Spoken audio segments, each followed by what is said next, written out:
Muito boa tarde a todos vocês. A primeira observação que eu vou fazer é perceptível. Eu vou falar em português, porque eu confesso que eu nunca me dediquei a aprender o espanhol, porque eu consigo compreender tudo o que vocês falam. Também vi que não costumam ter muita dificuldade em entender o que eu falo. Então, quando conseguir ter algum tempo, eu vou procurar aprender chinês, russo, alguma coisa assim que realmente é difícil de entender. Eu até peço desculpas por dizer que o espanhol nem está entre as minhas prioridades, né? Mas eu vou procurar falar um pouco mais devagar, ainda que prejudique o meu tempo de exposição, mas eu acho que é suficiente para vocês compreenderem tudo o que eu vou dizer. Eu, primeiramente, tenho uma satisfação muito grande de estar aqui com vocês, aqui em Buenos Aires, a convite do professor Horácio Corte, porque eu sou um estudioso e entusiasta, gosto muito do direito financeiro. O mundo todo praticamente não tem pessoas que se dedicam a estudar o direito financeiro. Nós estamos no Brasil, na Universidade de São Paulo, com um grupo de professores para promover, estudar e se dedicar especificamente ao direito financeiro. Temos curso de graduação e pós-graduação na Faculdade de Direito específico sobre direito financeiro, não é tributário e financeiro, é financeiro mesmo. E são pouquíssimas as pessoas que têm essa dedicação ao direito financeiro. Uma delas é o professor Corte, portanto, eu sou um seguidor do professor Corte, um leitor do professor Corte e realmente um entusiasta aí das suas obras. Então, muito obrigado, professor Corte. E também a maior satisfação é ver o professor Corte conseguir congregar tantas pessoas aqui interessadas no... A única palavra que eu vou traduzir é pressuposto, porque o orçamento, que é o que nós usamos, é muito diferente. Então, é o único... Ver tantas pessoas aqui interessadas, ainda que às vezes de outras áreas, como direito tributário, e mais especificamente aqui os direitos humanos, que são o fim do qual o direito financeiro é um instrumento para atingir. E com isso eu fico muito satisfeito de ver essa preocupação dessas pessoas em se preocupar com os pressupostos. Então, muito obrigado, professor Corte. É uma alegria muito grande. Espero que este seja o primeiro aí de muitas outras possibilidades de troca de experiência. Eu vou falar com vocês aqui. Acho que eu vou ver se eu coloco ali vou colocar o slide ali para melhorar um pouquinho a compreensão.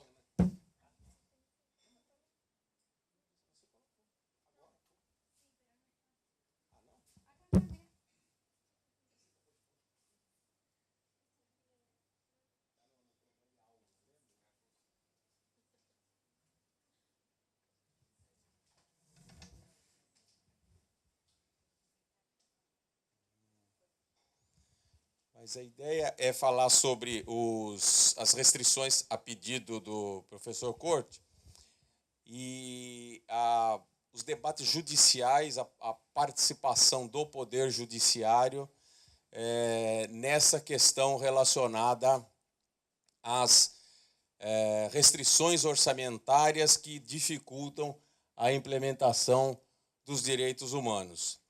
E também, por fim, fazer uma breve referência à nossa última reforma constitucional, que impôs um limite de gastos geral para o país todo e que, obviamente, acaba impactando diretamente nos serviços sociais, vamos dizer assim, né? nos serviços que vão atender às necessidades públicas mais fundamentais. Vamos ver se aqui. Bom, qual é o que muda? Para onde eu aponto aqui? Ah, para cá?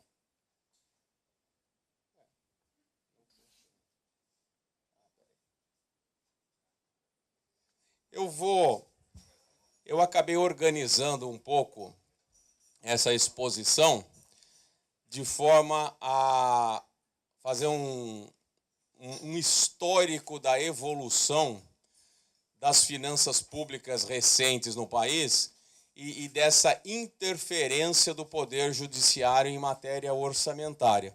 Com isso vai ser possível explicar os nossos principais problemas, as principais questões, seguindo essa lógica aí dessa evolução histórica de como o Poder Judiciário tem interferido e enfrentado a questão das restrições financeiras em matéria orçamentária. Eu diria que tudo começou em 1994. O Brasil, até 1994, era um país que não tinha moeda.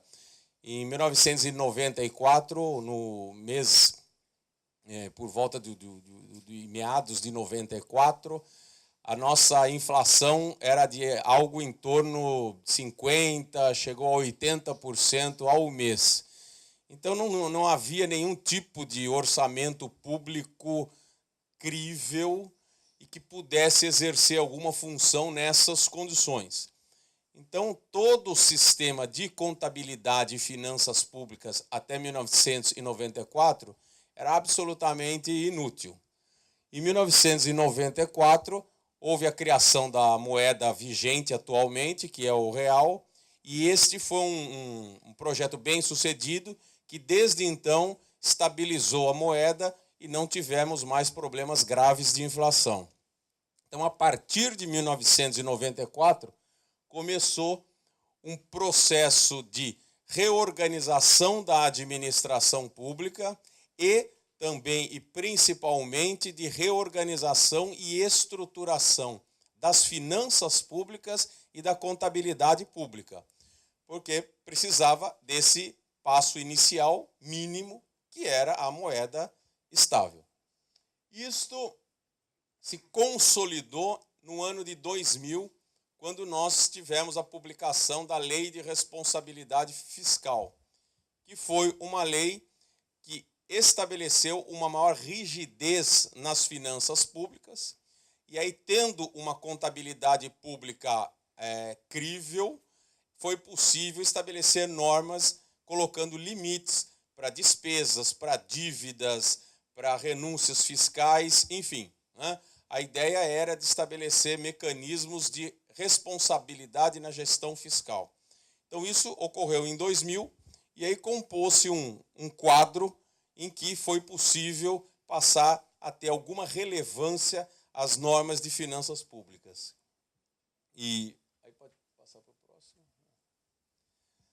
Com isto, começaram a aparecer os problemas jurídicos em matéria de finanças, porque até então isto apenas se resolvia no âmbito político, porque não tendo moeda, não tendo contabilidade, não tendo orçamento, era um vale tudo ou salve-se quem puder, né?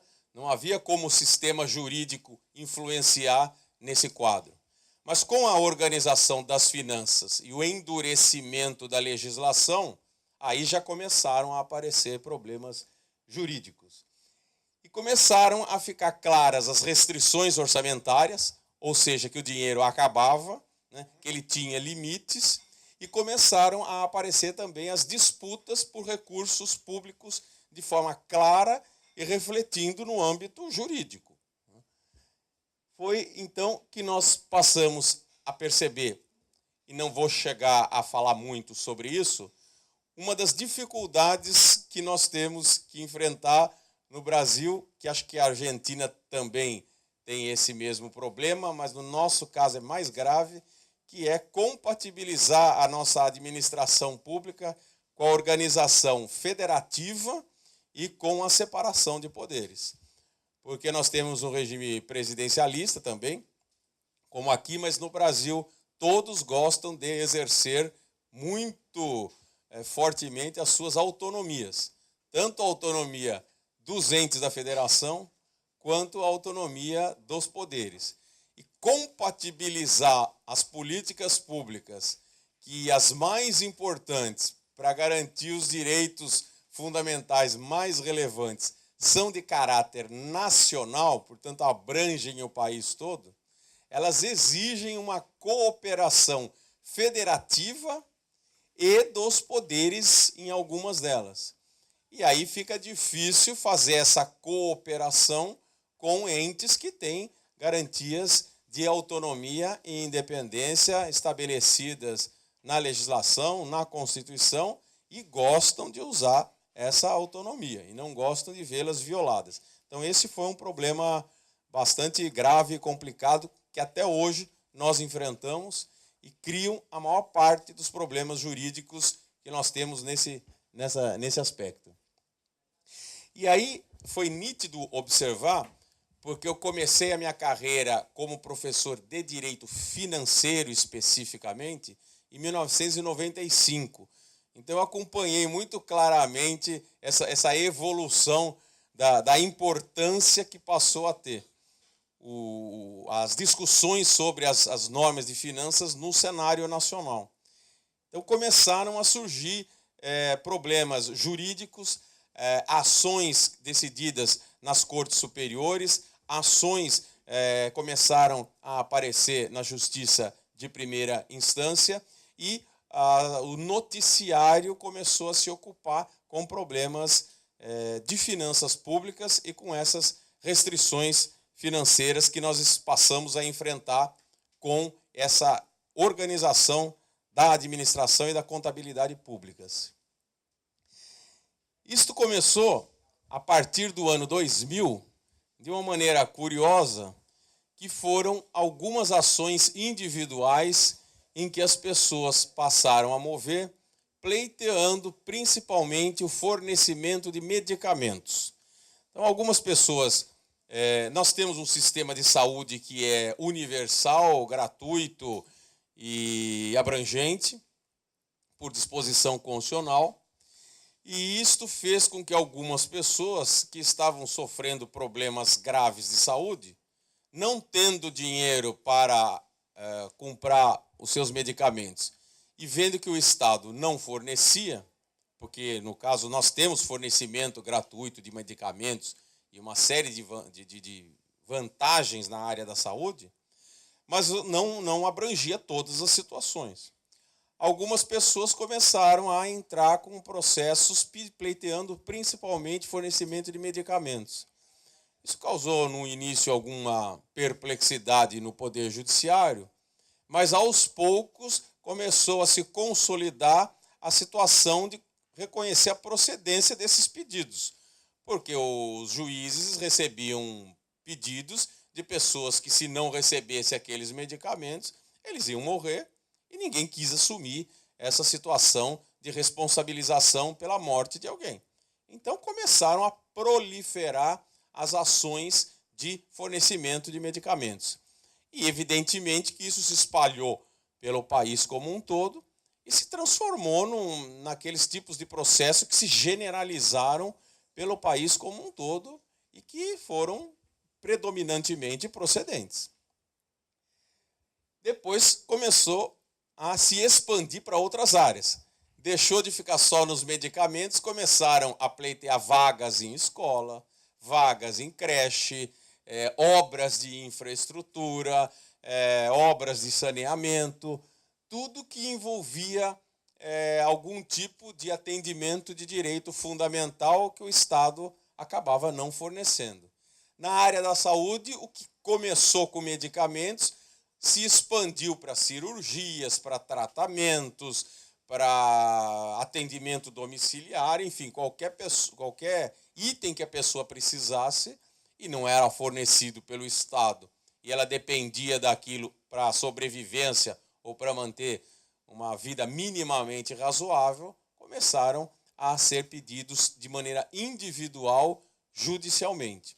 E isso foi se expandindo de uma maneira bastante significativa. Aí, o Poder Judiciário passou a ser um ator importante nesse processo orçamentário, porque ele passou a influenciar muito significativamente no orçamento público, porque ele determinava a realização de gastos.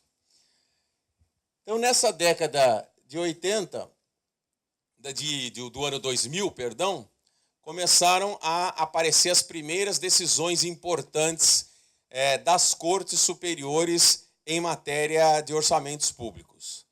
Uma das mais importantes, embora não a primeira, vocês vão ver a ordem daqui a pouco, foi a ação direta de inconstitucionalidade 4048. Esta ação, nós temos no Brasil, aqui até não sei como funciona aqui na Argentina, deveria ter visto isso antes, nós temos um sistema de controle concentrado de constitucionalidade. Então, além da atuação individual dos juízes, reconhecendo a constitucionalidade ou inconstitucionalidade no caso concreto, nós temos o sistema de controle de constitucionalidade em que se movem ações já diretamente nas cortes superiores, como é a nossa corte máxima, que é o Supremo Tribunal Federal, pedindo reconhecimento de constitucionalidade ou inconstitucionalidade de leis. Uma delas é a ação direta de inconstitucionalidade. É um pedido já direto ao Supremo Tribunal Federal por órgãos e pessoas que estão autorizadas constitucionalmente para pedir o reconhecimento da inconstitucionalidade de uma lei.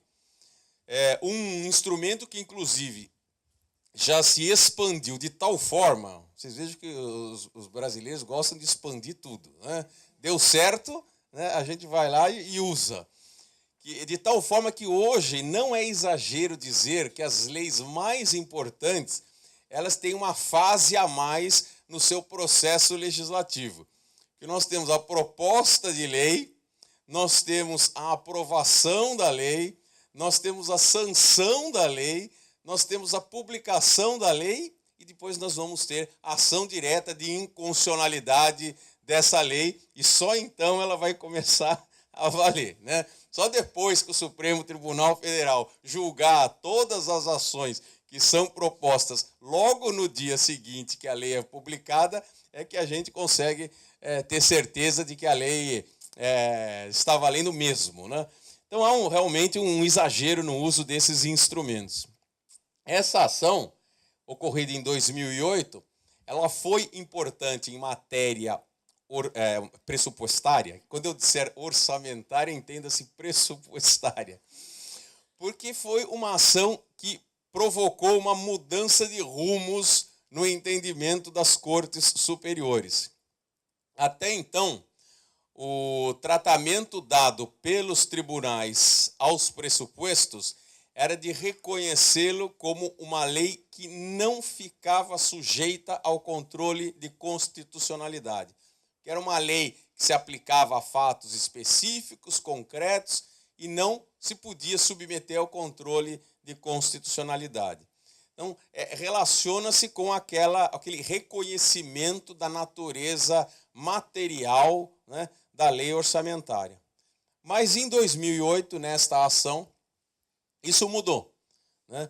Houve um caso, né, nem vou entrar em detalhes aqui, sobre um crédito orçamentário que foi exagerado, em que passou-se a reconhecer que o Poder Judiciário poderia se manifestar sobre a constitucionalidade das leis de natureza orçamentária.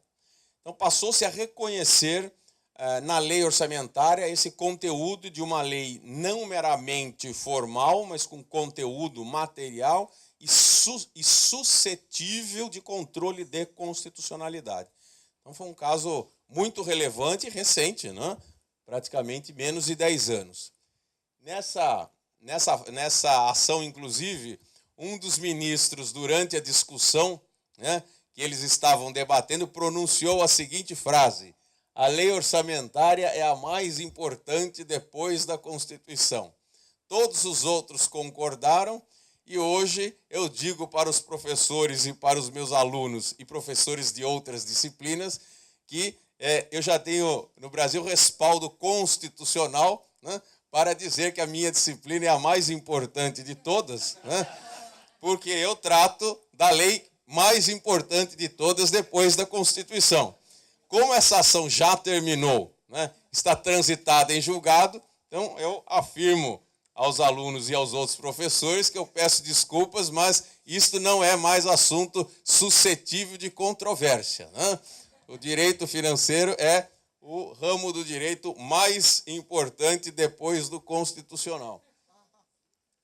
Bom, aí algumas outras ações relevantes que nós tivemos são essas que eu vou mencionar, que mostram essa evolução à vida no âmbito do tratamento judiciário dos orçamentos.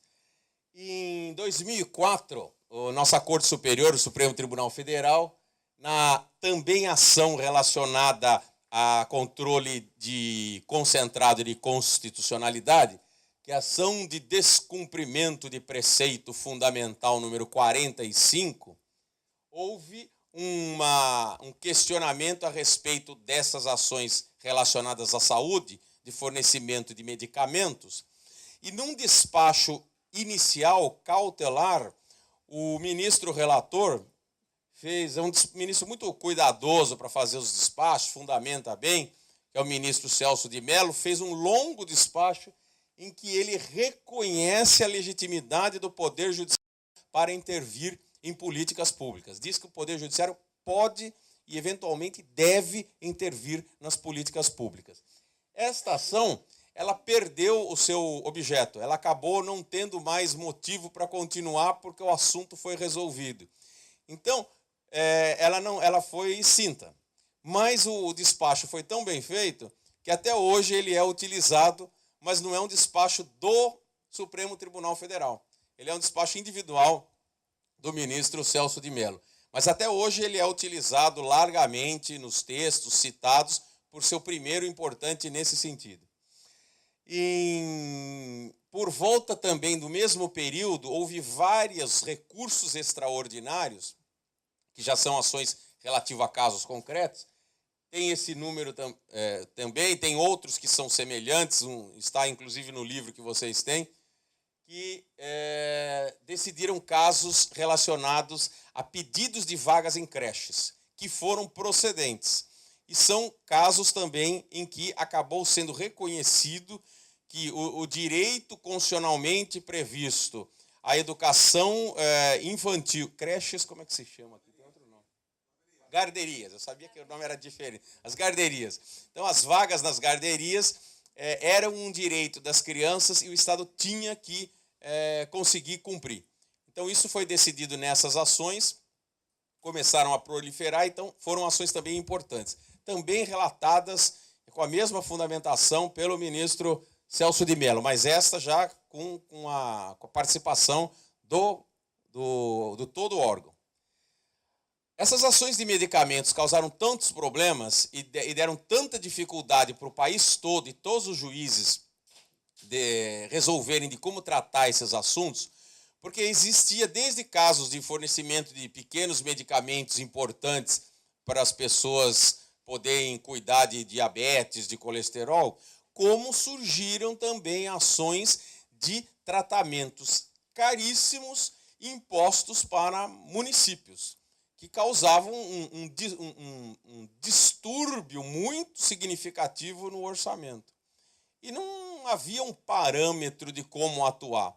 Os juízes simplesmente concediam qualquer pedido que tinha fundamento e que era feito perante o juízo e comprovado. Isto obrigou o Supremo Tribunal Federal, no ano de 2009, a fazer um ato que é pouco comum, de chamar uma audiência pública para ouvir a sociedade, ouvir os especialistas, para dar argumentos e instruir uma decisão futura, que foi na suspensão de tutela antecipada, ou seja, era um pedido de suspensão de uma medida liminar que eles, então, promoveram essas audiências públicas, acho que foi uma semana, o Supremo Tribunal Federal ouvindo especialistas, ouvindo pessoas, para poder decidir, e isto resultou num acórdão, né, dessa suspensão de tutela antecipada 175, em 2010, um longo acórdão do ministro Gilmar Mendes, em que ele parametrizou a atuação do Poder Judiciário em matéria de saúde.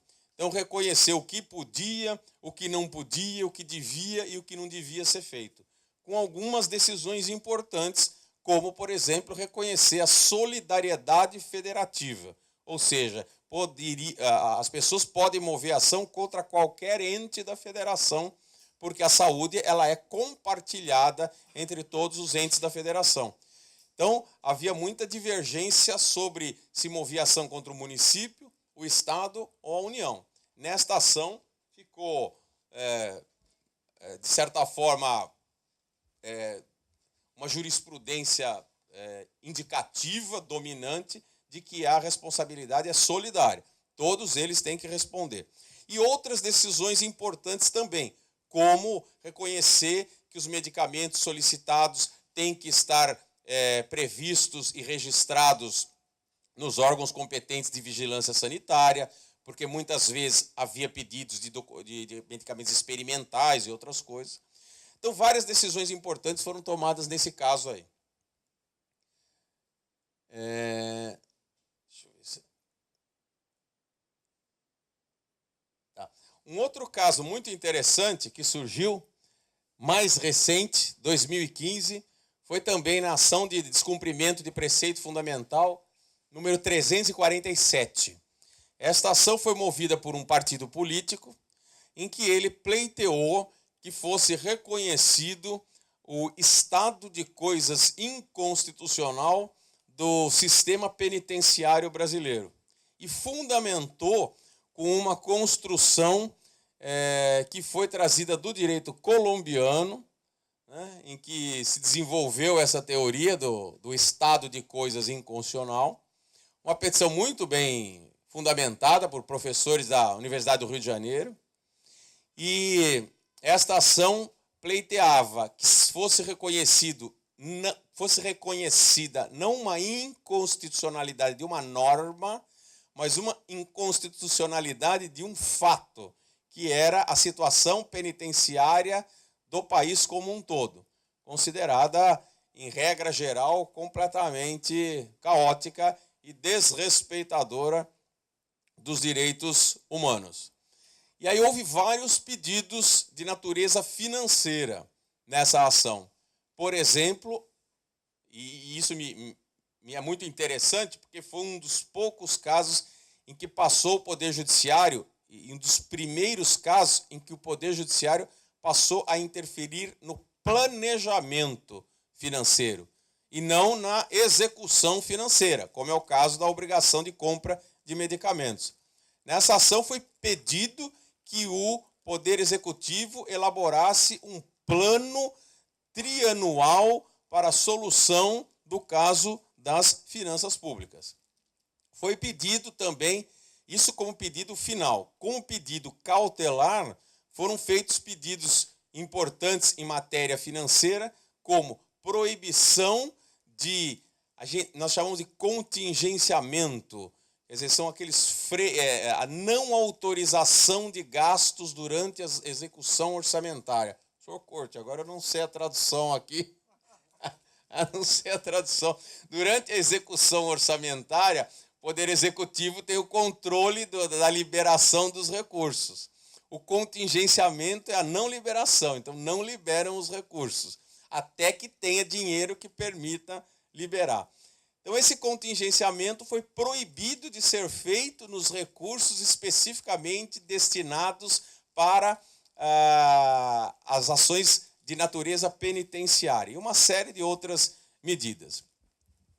Esta decisão foi submetida ao nossa Suprema Corte e, recentemente, houve a decisão em relação ao pedido liminar, cautelar, que foi procedente quase integralmente. Então ficaram proibidas os chamados contingenciamentos dos recursos quando se trata de gastos relacionados ao sistema previdenciário, e está em andamento para julgamento do pedido final, que prevê essa elaboração de planos pelo Poder Executivo com acompanhamento do Supremo Tribunal Federal para verificar se ele está sendo cumprido. E esse caso é muito interessante, eu acho um assunto muito... já que nós estamos tratando aqui de direitos humanos, eu particularmente sempre digo aos alunos que esse é um dos assuntos mais interessantes em matéria de direitos humanos e aspectos orçamentários, porque o sistema penitenciário, ele coloca em xeque muitas das questões de direitos humanos de maneira muito concreta e que envolve diretamente o poder público, por várias razões. Primeiro, porque você tem uma falha do sistema orçamentário democrático. Se você coloca para julgamento, para decisão da população, quando formula e aprova a lei orçamentária, se deve ou não destinar recursos para atender os presos encarcerados do sistema penitenciário, é evidente e óbvio que não haverá destinação de recursos suficientes. Ninguém está interessado em alocar recursos escassos para tratar melhor ou mais decentemente os encarcerados. Então, é uma situação curiosa, porque o sistema democrático de elaboração dos orçamentos, ele falha quando se trata de atender situações específicas como essas. E você não pode ver as pessoas que estão sob a custódia do Estado, portanto, nesse aspecto indefesas, né, terem os seus direitos humanos mínimos violados pelo próprio Estado. E o Estado não recebe autorização da população para poder atender aquelas pessoas, se submeter aquilo a um orçamento aprovado da forma democrática como prevista. Então é uma situação curiosíssima, né? E é uma situação em que você justifica a chamada ação contramajoritária do Poder Judiciário para defender um direito constitucional, ainda que contra o que a população gostaria que fosse feito. É um caso muito, muito curioso e muito interessante. Esse caso precisa, e eu incentivo os alunos que explorem melhor, porque em matéria de proteção dos direitos humanos é um dos casos mais emblemáticos que nós temos em matéria de finanças. E mais recentemente nós tivemos, e ponha-se recentemente nisso mesmo, né? 31 de agosto de 2017. Houve um caso muito interessante, que foi uma ação direta de inconstitucionalidade, pleiteando o reconhecimento da inconstitucionalidade de alguns artigos de uma emenda à Constituição. E para poder reconhecer a inconstitucionalidade de emenda à Constituição, é preciso que se reconheça que houve violação de cláusula pétrea, porque não é um reconhecimento de inconstitucionalidade de uma lei que está em desacordo com a Constituição. É um reconhecimento de uma inconstitucionalidade de uma emenda constitucional. Isso só permite ser reconhecido se houver conflito com as chamadas cláusulas pétreas, que são 4, né? Separação de poderes, voto secreto universal e periódico, federalismo e tendência a abolir os direitos e garantias individuais. E nesse caso, né, essa pequena alteração, né, num detalhe da Constituição, acabou levando, na prática, a uma pequena redução nos recursos que a Constituição coloca como obrigatórios para gastar com saúde. A nossa Constituição é bastante detalhada em matéria financeira e nós temos previsão na educação, na saúde e algumas outras áreas de uma obrigação de gasto mínimo, fixada em forma de percentuais, né? Tantos por cento, por exemplo, educação, 25% da receita orçamentária dos estados e municípios tem que ser aplicada em educação. A mesma coisa em saúde, com outros valores. Essa emenda constitucional, ela acabou provocando, ao longo do tempo, uma pequena redução nessa aplicação para os recursos da saúde. Na prática, os cálculos levavam a isso. E nessa decisão tomada pelo ministro Lewandowski, há poucos dias, ele reconheceu individualmente, numa decisão cautelar, a inconstitucionalidade desses dispositivos, por entender que essa redução financeira na aplicação dos recursos com a educação, ela violava a ideia de progressividade da proteção dos direitos fundamentais, ela ia contra os direitos e garantias individuais por promover uma redução da proteção dessas garantias por essa redução financeira que acabaria ocorrendo, e o assunto, então, está sub júdice, né? Por entender que há uma cláusula pétrea representada pelo custeio progressivo e adequado dos direitos fundamentais que teria sido violado nessas circunstâncias. Então, é uma situação bastante recente e interessante sobre isso.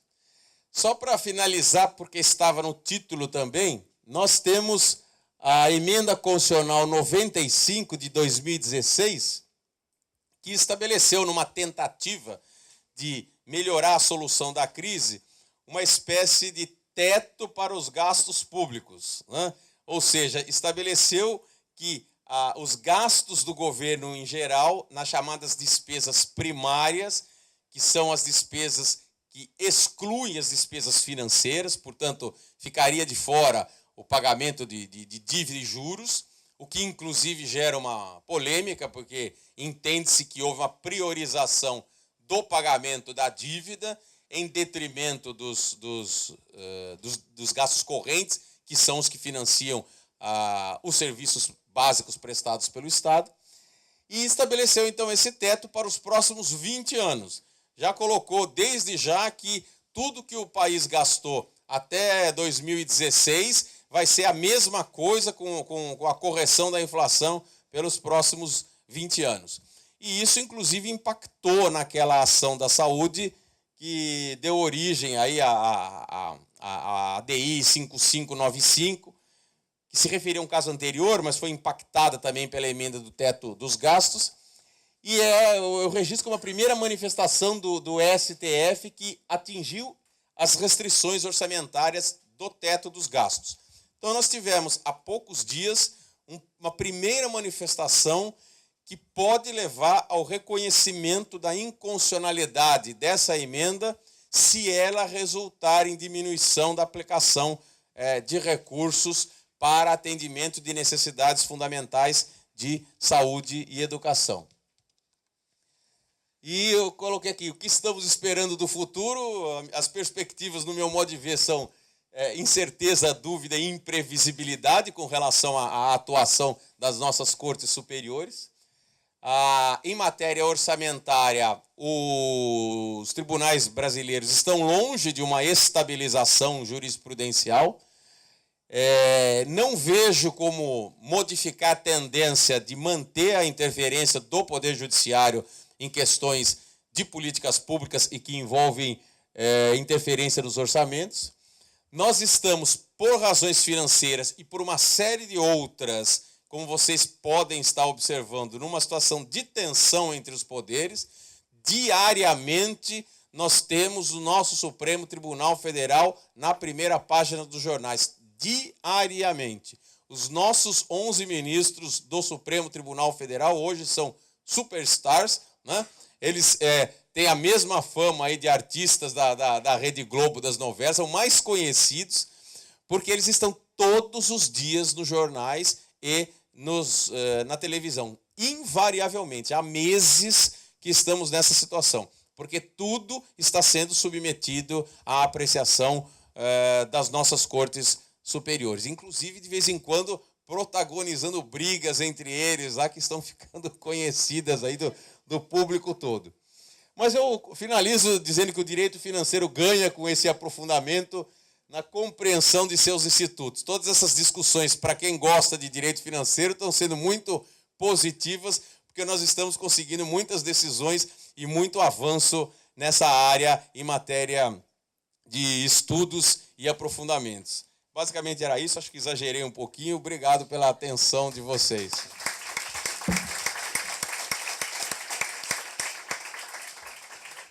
Muchas gracias, doctor José Mauricio Conti. Vamos ahora a seguir con el doctor Martín Sigal.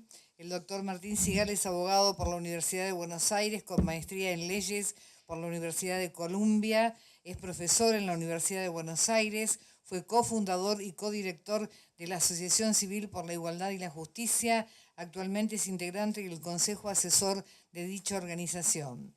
Es director del Centro de Derechos Humanos de la Facultad de Derecho de la Universidad de Buenos Aires. Es autor de múltiples publicaciones sobre derechos humanos y su conferencia versará sobre derechos humanos y restricciones financieras en la experiencia jurídica argentina. Doctor. Bueno, muchas gracias. Muchas gracias por la invitación y espero ir a los puntos específicos porque sé que están todos cansados después de tantas horas de discutir estos temas apasionantes. La verdad que cuando tenía que pensar sobre qué hablar, me saltaron dos dudas. La primera era si hacer un PowerPoint o no, y decidí no hacerlo. Ahora creo que me arrepiento porque entrada a la tarde es más difícil concitar la atención, así que por eso me llamo a ser breve. Y la segunda era, ¿qué diagnóstico general debería transmitir en cuanto al estado de cosas en relación a poder judicial o situación jurídica del vínculo entre derechos humanos y presupuesto?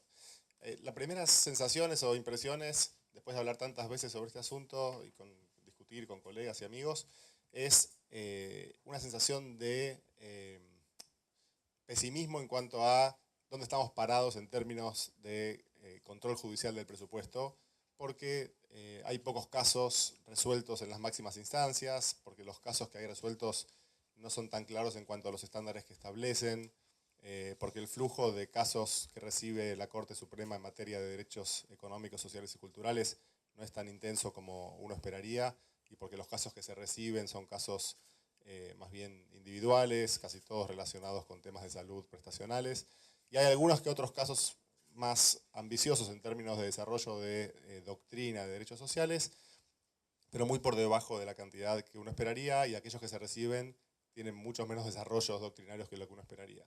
Sin embargo, cuando empecé a pensar un poquito más y pensando que iban a haber colegas de otros países, y pensando en términos más históricos, si uno toma un periodo de 20 años, que es justo el periodo que propuso Mauricio comenzando en 1994, si uno se para en 1994 y proyecta o recuerda lo que fue pasando desde el 94 hasta ahora, podría plantearlo de modo diferente y plantear que el desarrollo ha sido monumental en materia de interacción entre derechos sociales o derechos humanos y presupuesto, y que la proyección es muy auspiciosa.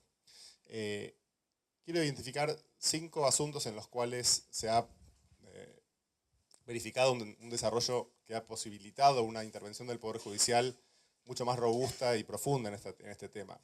El primero es relacionado con el derecho a la información pública, el acceso a la información pública. La Corte Suprema ha entendido, ha decidido en 3 casos muy relevantes en materia de acceso a la información pública, que son los casos de la ADC por el caso PAMI, el caso CIPEC por planes sociales, y en un caso donde se solicitaba que se exhibiera públicamente un contrato firmado entre el Estado y una empresa petrolera. Y en los 3 casos, la Corte Suprema estableció una política de mucha apertura a la información pública, tomó el antecedente de la Corte Interamericana en el caso Cloud Reyes, y estableció sin matices el principio de máxima divulgación, y estableció claramente que para las restricciones deberían haber muy buenas razones, escrutinios estrictos, por lo cual esos 3 casos fueron determinantes de un cambio de vientos en materia de acceso a la información pública en nuestra jurisdicción federal. A eso se suma la posterior ley de acceso a la información pública, y se suma también que en base a los avances tecnológicos que hubieron en los últimos 20 años, o tomando desde el 94 para tomar el mismo punto de partida, se ha puesto a disposición mucha información. Hoy existe un sitio en internet que se llama el Sitio del Ciudadano, donde se pueden consultar los gastos en tiempo casi real, donde se pueden consultar todos los documentos presupuestarios, cosa impensable hace 10 o 15. Entonces, por un lado, en términos de acceso a la información pública, el panorama ha mejorado sustancialmente. En segundo lugar, destacar la ampliación de la legitimación procesal para poder plantear en el ámbito del Poder Judicial casos colectivos o estructurales. Como ustedes saben, el artículo 43 de la Constitución habilitó el amparo colectivo y habilitó además a que ciertos actores puedan iniciar esas acciones judiciales en nombre de un interés público, de intereses difusos o de intereses colectivos. Y esto ha llevado a que se planteen en la justicia casos que en otro momento no hubieran llegado por dificultades de acceder individualmente a la justicia o porque los grupos representados no tenían posibilidades de plantear acciones de este calibre. Y estos casos colectivos, como ahora voy a plantear en la siguiente parte de la conversación, han permitido que la Corte reviera o repensara o reconsiderara su rol institucional en la división de poderes, su rol en la intervención y control de políticas públicas.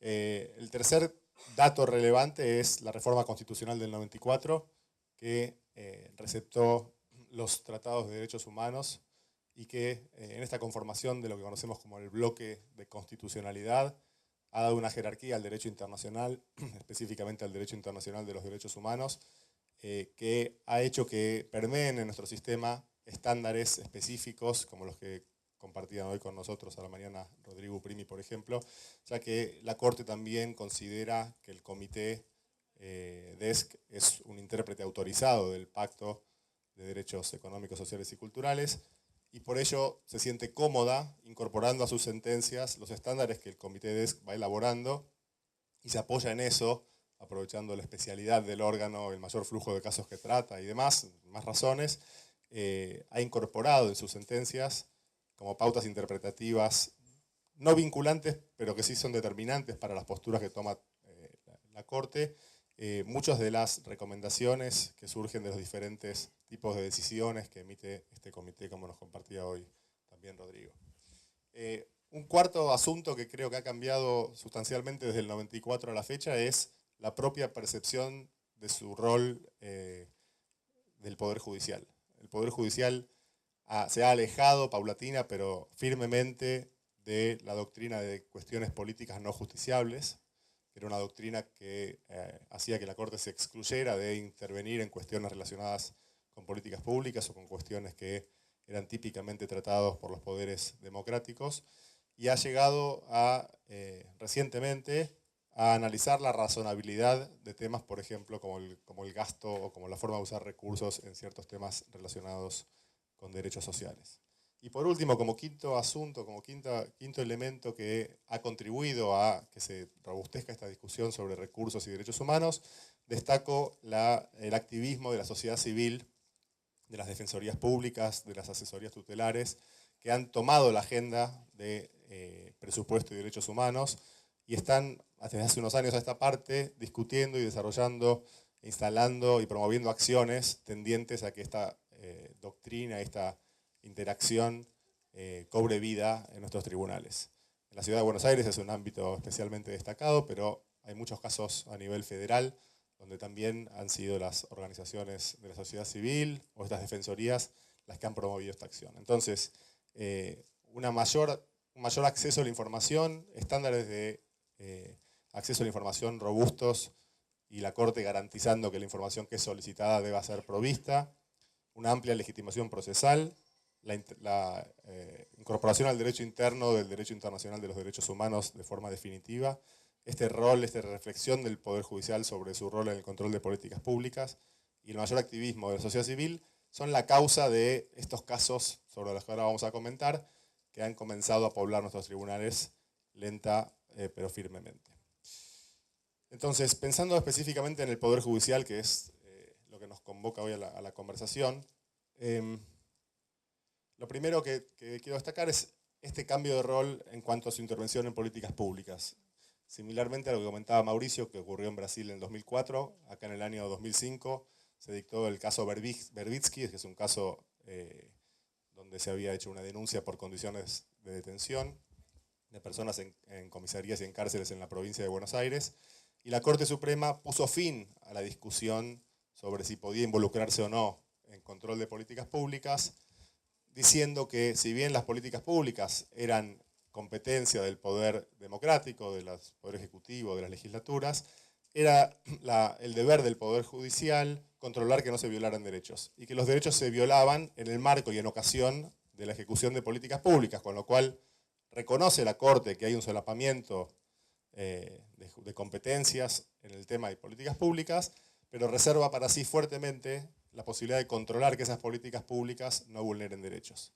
Entonces la Corte por primera vez lo dice sin timidez, y queda establecido ahí firmemente y fuertemente en nuestro sistema jurídico que el Poder Judicial tiene algo para decir en el control de políticas públicas, y además esto ocurrió en un caso estructural que involucraba derechos civiles y políticos y sociales, mostrando también esta falta de división tajante que se ha querido imponer en algún momento en la discusión dogmática sobre derechos humanos. Entonces, la Corte Federal ha iniciado ahí un camino fuerte de control de políticas públicas. Luego, por supuesto, al involucrarse en control de políticas públicas en materia de derechos sociales, naturalmente iban a llegar las cuestiones de discusión acerca de presupuesto y uso de recursos. Y la Corte tomó básicamente dos posiciones diferentes según el tipo de caso que recibía. En un tipo de caso, por ejemplo, Verbitsky fue uno de estos tipos de casos, la Corte planteó que si bien el Estado había explicado que el estado de cosas respondía a falta de recursos, para la Corte eso era irrelevante y que ese estado de vulneración de derechos no podía justificarse por falta de recursos. Es decir, no se involucra en un análisis de razonabilidad sobre la falta de recursos o si se utilizaron recursos o lo que fuera, sino que dice simplemente usted no puede justificar bajo ninguna explicación este estado de cosas. No se metió en una discusión de si eran derechos civiles y políticos o sociales o si eran mínimos, simplemente planteó para ese y otro tipo de casos que el argumento presupuestario no permitía al Estado justificar el estado de violación de derechos, no por no poder mostrar que usó más o menos recursos, sino porque simplemente era inadmisible que se vulneraran derechos de ese modo. En otro tipo de casos, que son, la Corte sí reconoció o sí tomó en cuenta el argumento de escasez o la tensión entre derechos y recursos, y transitó de alguna manera más o menos errática, diría yo, y salpicada en el tiempo, el análisis de cómo combinar la necesidad de cumplir con los derechos y la escasez presupuestaria que esgrimía el Poder Ejecutivo en este caso. El gran caso que podemos identificar es un caso que tiene 5 años de antigüedad, que es el caso Kisbet Castro, que es un caso en el cual se discutía el derecho a la vivienda de una persona en una situación de máxima vulnerabilidad, una persona en situación de calle con un hijo discapacitado, y la Corte, que explícitamente toma ese caso por ser un caso donde se jugaba un mínimo del derecho y no generaba un precedente riesgoso en términos de abrir la puerta a muchos casos parecidos, la Corte plantea por primera vez que el análisis del gasto, del uso de recursos, está sujeto a control de razonabilidad.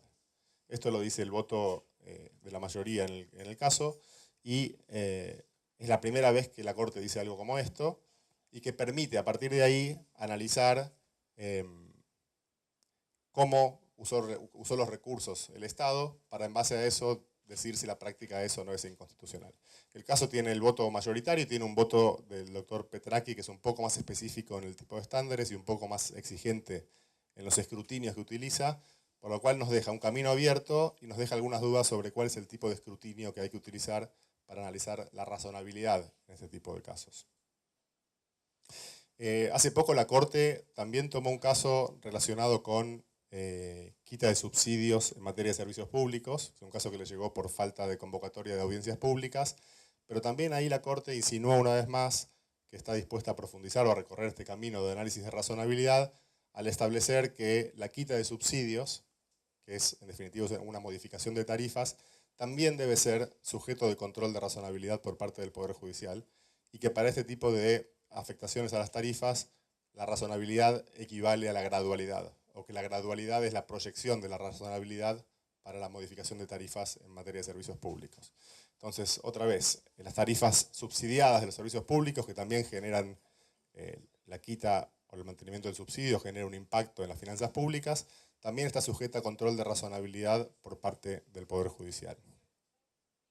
Otro tipo de estándar que ha elaborado la Corte, en la que se ha manifestado la Corte, es en la inversión de la carga probatoria en materia de información presupuestaria. La Corte ha dicho explícitamente que es el Estado el que está en mejor condición de proveer esa información, con lo cual le exige al Estado que aporte los elementos para poder analizar el esfuerzo que ha realizado en materia de recursos. Y también se ha expedido en materia de escrutinio en casos de regresividad. El caso ATE contra Municipalidad de Salta, donde hubo un recorte en los salarios de empleados municipales. La Corte plantea que ante una situación de regresividad se aplican estándares como los que compartía hoy Rodrigo Primi a la mañana, donde es una medida que está bajo sospecha y donde el Estado tiene que hacer máximos esfuerzos argumentales para poder explicar y sostener la constitucionalidad de esa medida.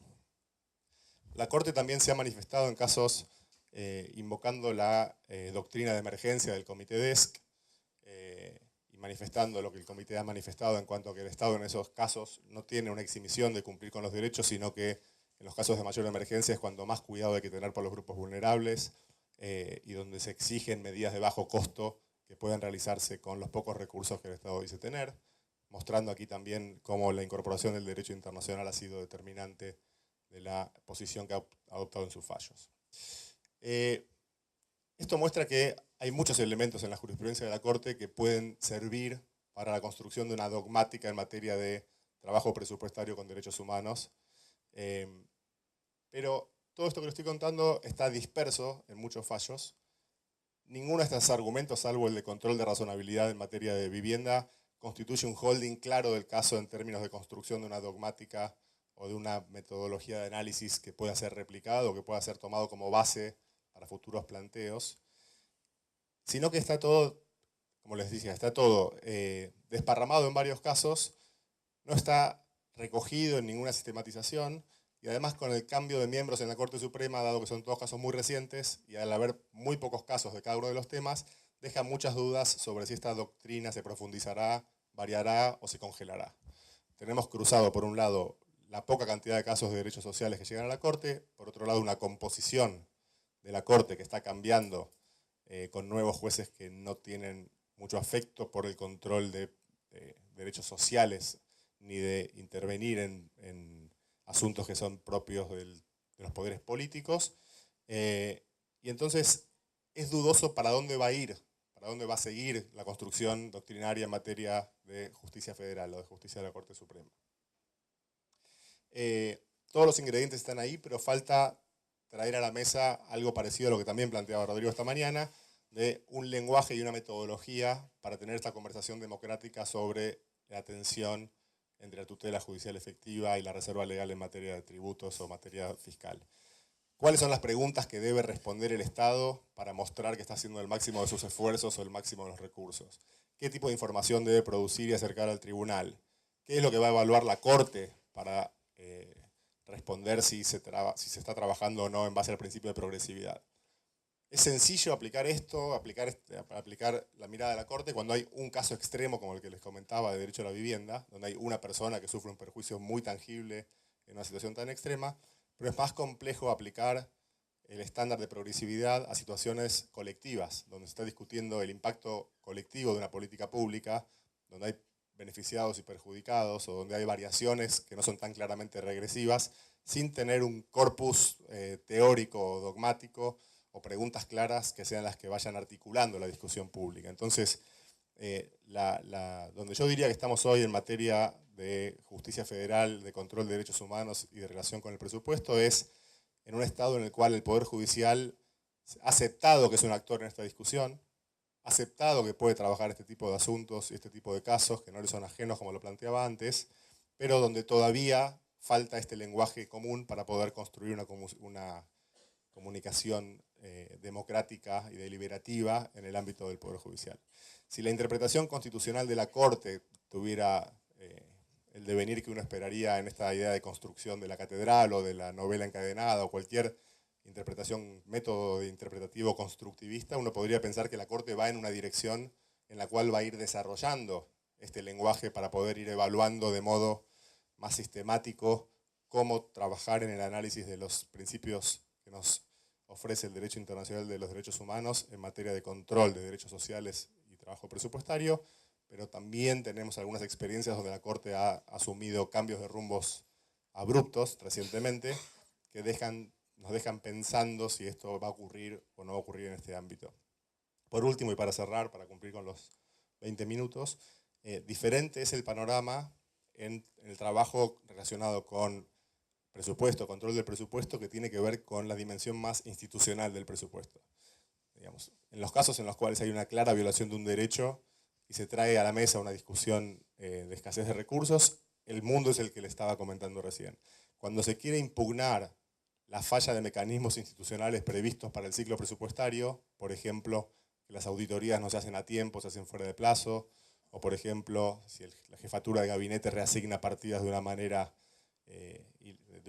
como se lo permite en determinado decreto o lo que fuera. Este tipo de asuntos son el tipo de asuntos que la Corte todavía considera que no constituyen causa o controversia. No hay en nuestro sistema jurídico una norma que nos permita proteger o preservar la legalidad o la constitucionalidad de la acción de nuestros funcionarios públicos, con lo cual se exige que haya un agravio claro a un derecho constitucional, y la Corte, cuando le tocó intervenir en este tipo de asuntos, lo que plantea es, aquí no hay causa o controversia. Esto es un asunto que es un control de legalidad, donde la Corte no tiene derecho a intervenir, porque ahí sí estaría excediendo su mandato constitucional. Entonces, dejaría esto fuera del comentario, o sea, esto último que digo lo dejaría fuera del panorama que describí antes, y creo que es un camino más largo que recorrer, porque ahí sí la Corte todavía no ha cambiado su modo tradicional de intervenir solamente en casos donde hay derechos claramente vulnerados. Así que ahí dejaría y dejo para preguntas cualquier cosa.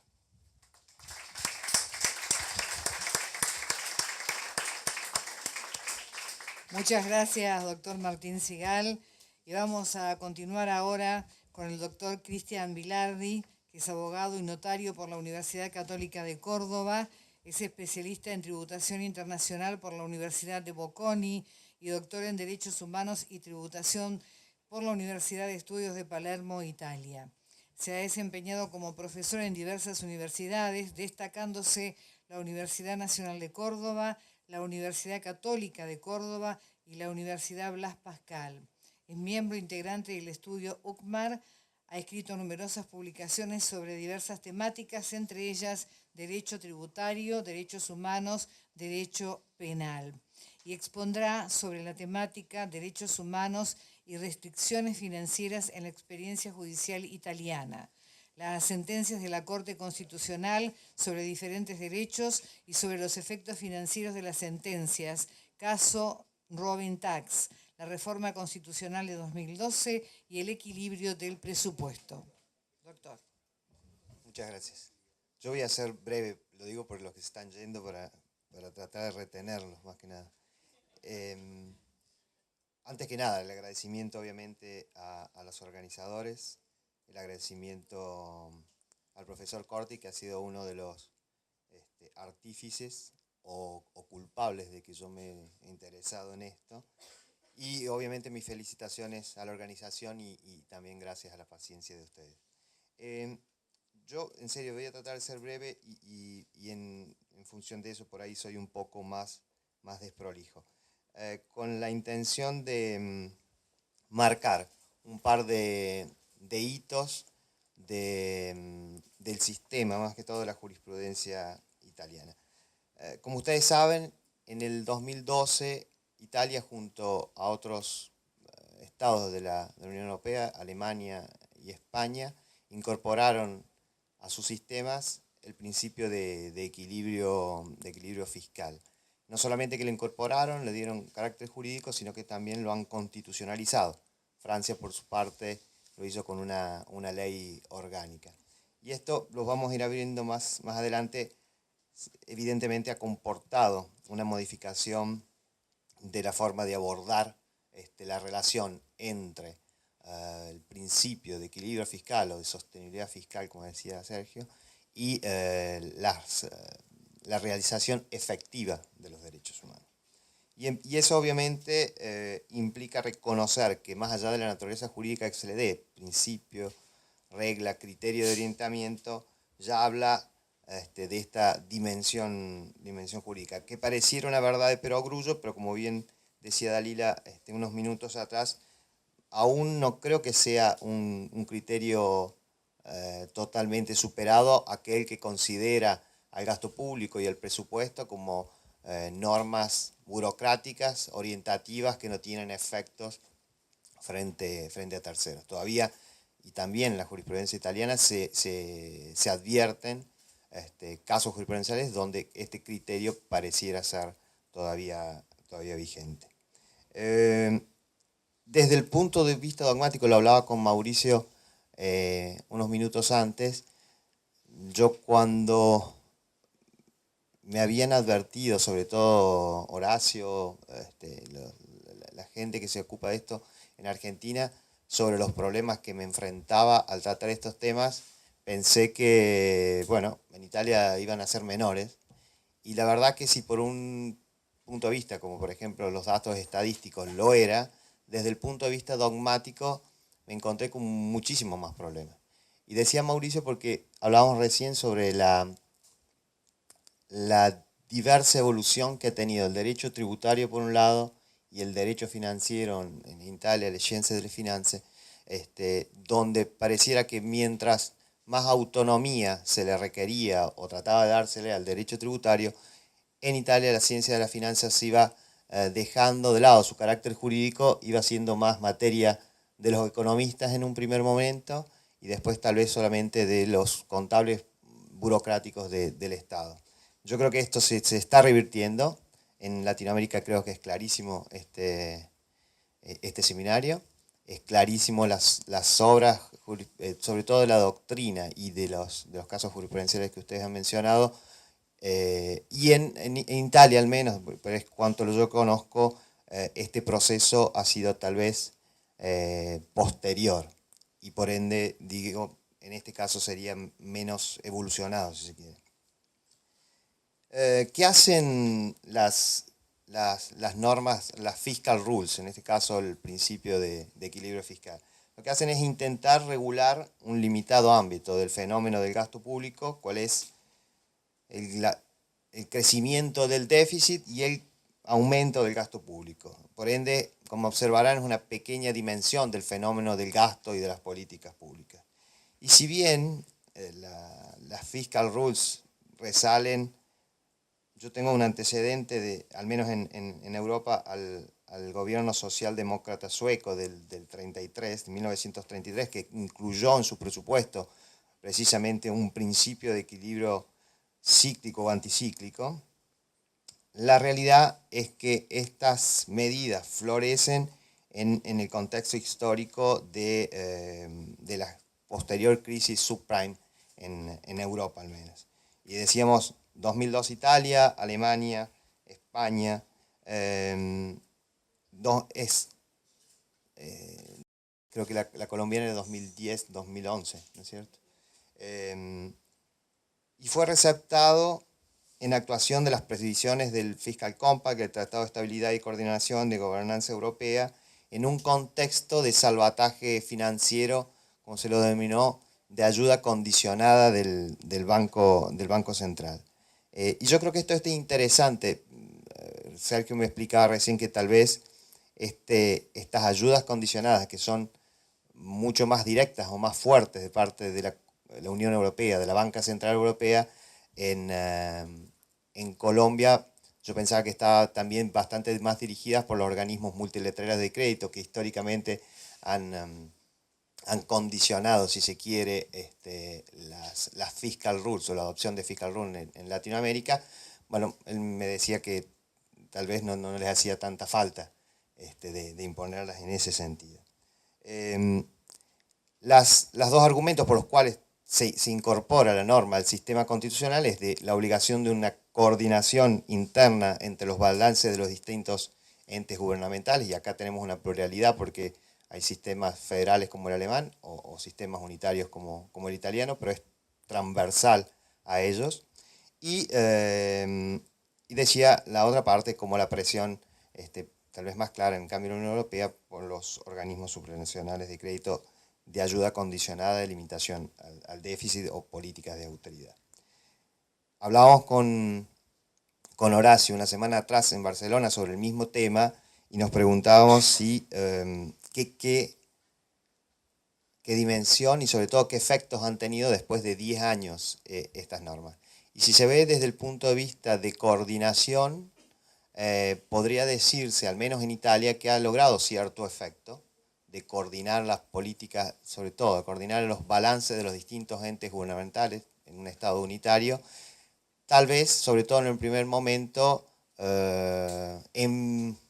alterando o perjudicando de alguna forma la protección efectiva de los derechos. Entonces, sí, tal vez ha habido mayor coordinación, pero esto en algunos casos ha significado recortes o restricción sobre todo de los derechos sociales y económicos.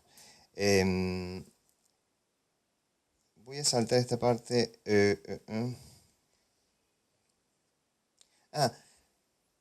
Volviendo a lo dogmático, y esto parto de un input importante que para mí fue la disertación de Rodrigo esta mañana.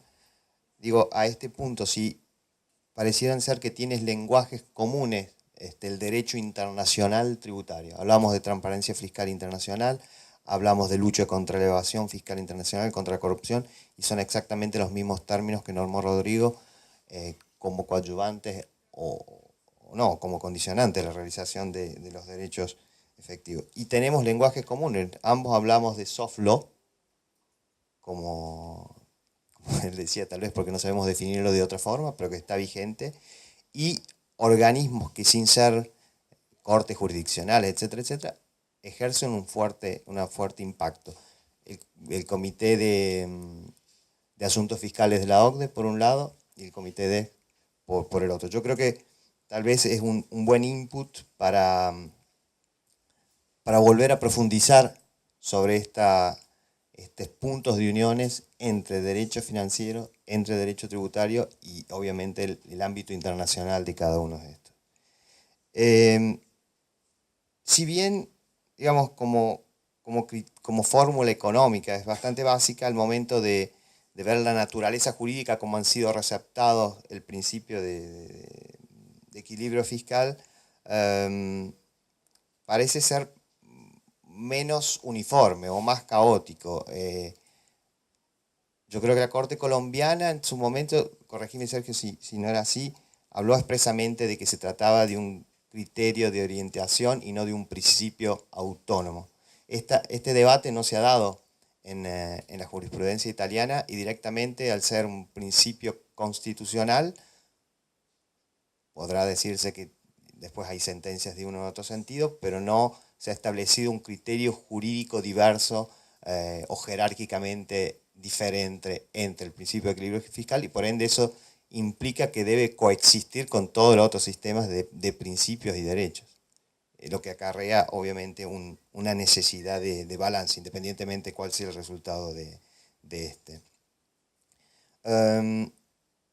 Voy directamente a la jurisprudencia italiana, es poca en aplicación de este principio, y van tal vez desde, para resumir, de una evolución que ven al principio de equilibrio fiscal desde una visión, si quiere, restrictiva de los derechos humanos, o que servía para, sí, de criterio, al menos de restricción de derechos, sobre todo sociales y económicos, a una perspectiva en los últimos años mucho más intuitiva, de un núcleo de derechos esenciales, o un núcleo esenciales de derechos que no pueden ser alcanzados por esta medida. Les doy ejemplos.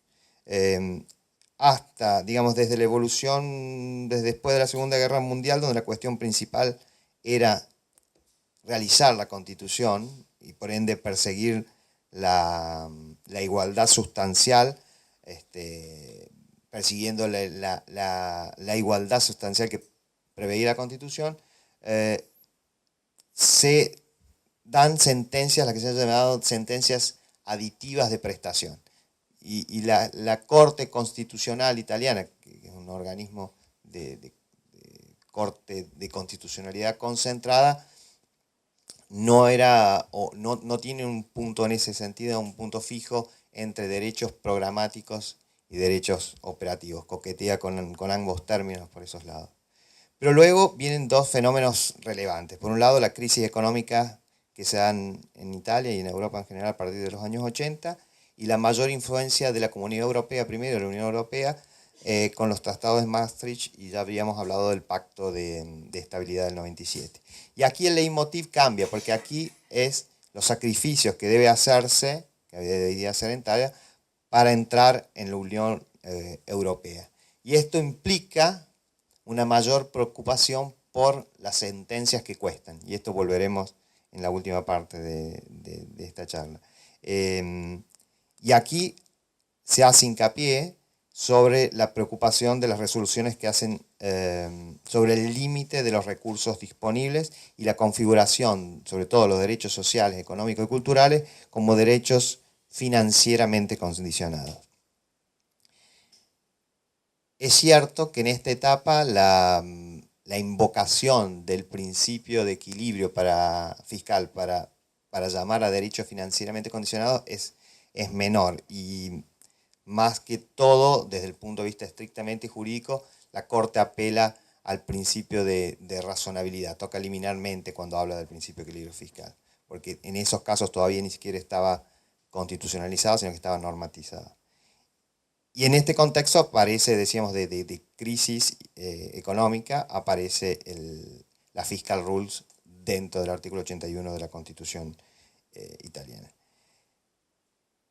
Pertenecen a esta primera parte, digamos, de la jurisprudencia, la postura, por ejemplo, de la ordenanza de Estado, del Consejo de Estado italiano, no es el Consejo de Estado francés, si bien tiene antecedentes similares, pero no actúa como tal, donde frente a la decisión de un tribunal administrativo que acogía el reclamo en materia de asistencia sanitaria, lo revocó escribiendo expresamente el principio de equilibrio fiscal, diciendo que constituye un principio constitucional inderogable de todas las autoridades del Estado, y agregando que tal principio no es derogable siquiera ante niveles esenciales de asistencia, puesto que tales niveles no dependen solo de la disponibilidad de recursos, sino también de su destinación y utilización.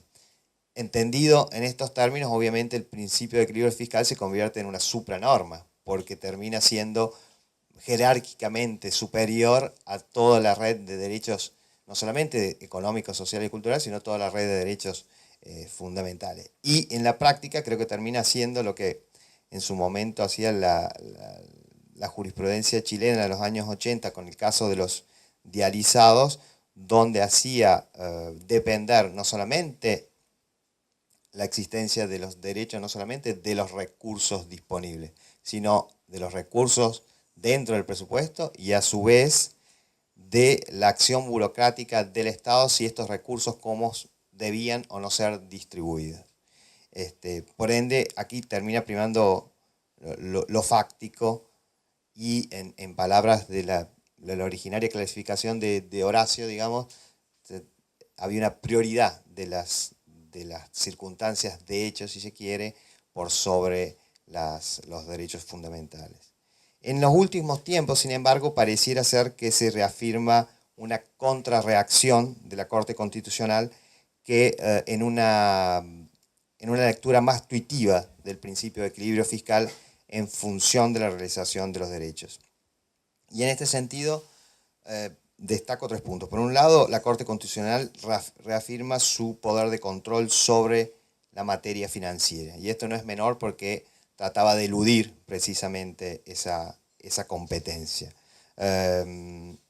Hacía sentido que no pueda retenerse el principio de equilibrio fiscal, no puede retenerse un presupuesto de admisibilidad del juicio de constitucionalidad, sino que representa un elemento de la entera ponderación de los valores constitucionales.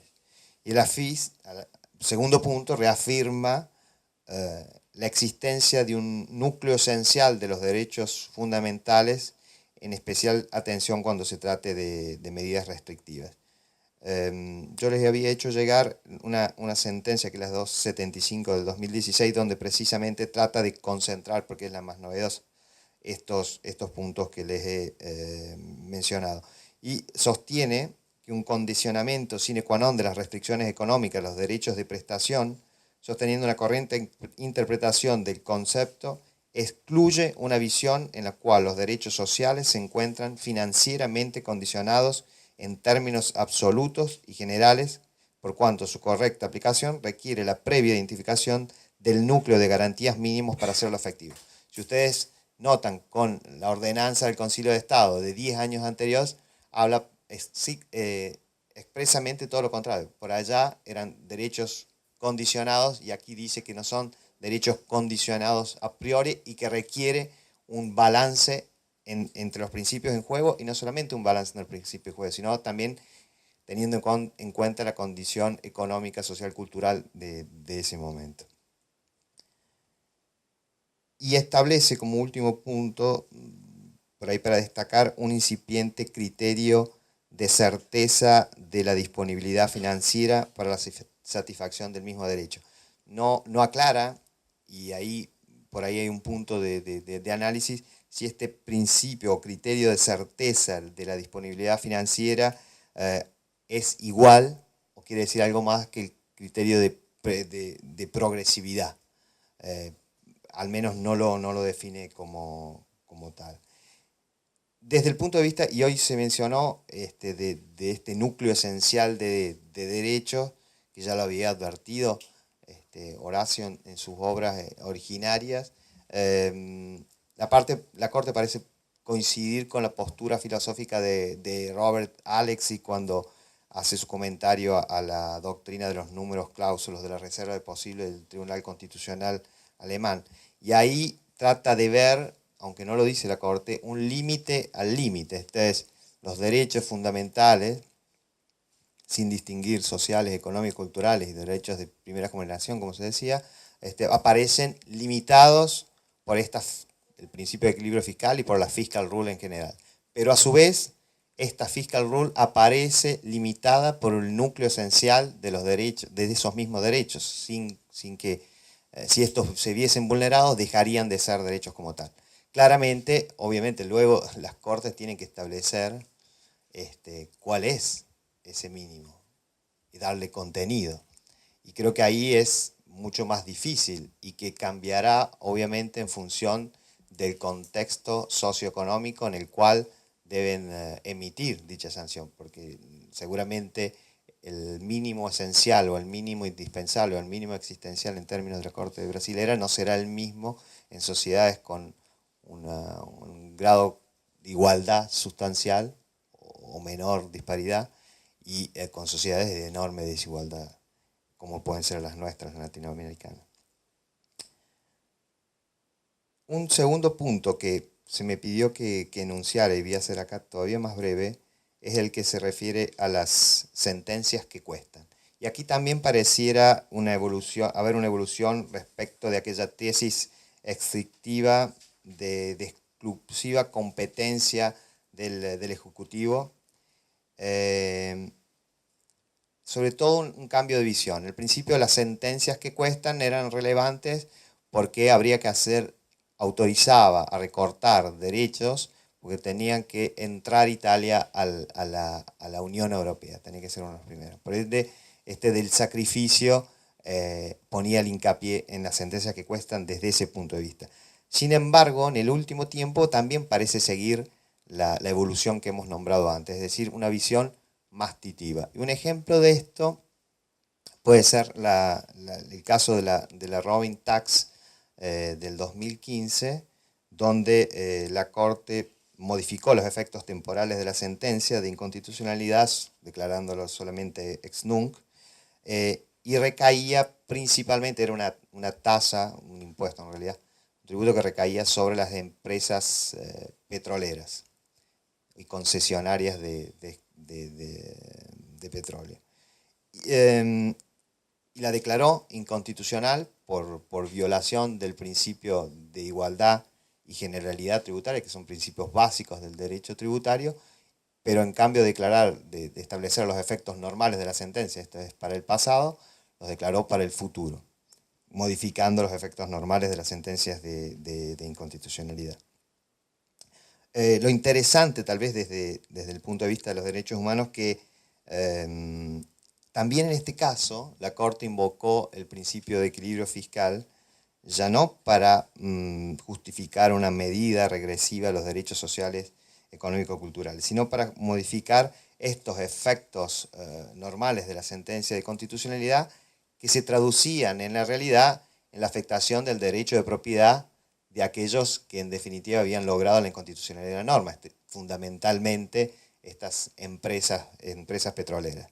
Y tal vez por ello, advirtiendo la fragilidad del principio de equilibrio fiscal como único argumento de su sentencia, agregó luego el principio de solidaridad, diciendo, bueno, lo hacemos para no gravar a los extractos más débiles de la sociedad, y por otro lado, invocó las obligaciones asumidas por Italia frente al aumento, frente a la Unión Europea en materia de no aumento del déficit fiscal. Ahí ustedes recuerden que en Europa tenemos el límite del 3% en relación de déficit PBI, y el límite, y ahí Italia, al menos desde el 2009 para adelante, está bastante bien, mientras que la relación débito-Producto Bruto Interno, según el Tratado de Maastricht, no debía superar el 60%.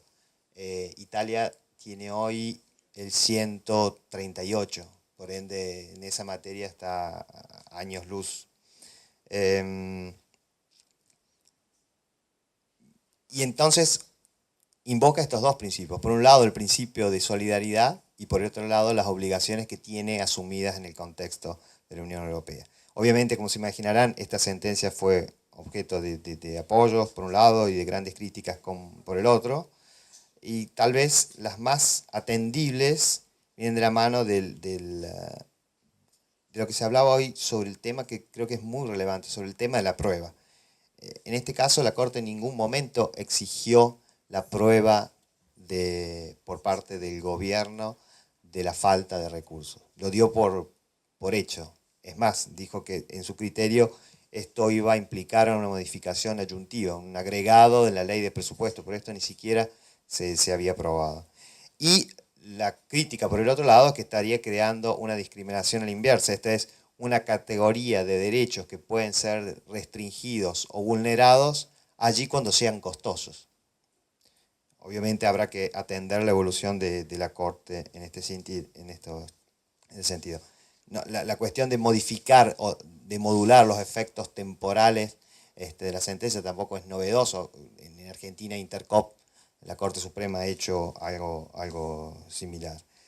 Lo que sí, y termino, es interesante cómo la Corte italiana hace una ponderación de los principios en juego y establece expresamente, sin renunciar anticipadamente, un balance entre restricción económica derivada de los efectos de la sentencia y el derecho de propiedad, en este caso, de los contribuyentes alcanzados por la Robin Tax. Y esto, a mi criterio, obviamente ratifica, por un lado, la universalidad y la interacción de todos los derechos, tanto a nivel económico, pero también a nivel jurídico, lo que implica esta indudable ponderación, no solamente entre los principios en juego, y aquí la Corte Constitucional no pone al principio de equilibrio fiscal ni por arriba ni por abajo, aunque en su momento lo ha intentado hacer, sino que establece la necesidad de ponderarlo en la misma escala con los otros principios constitucionales. Pero también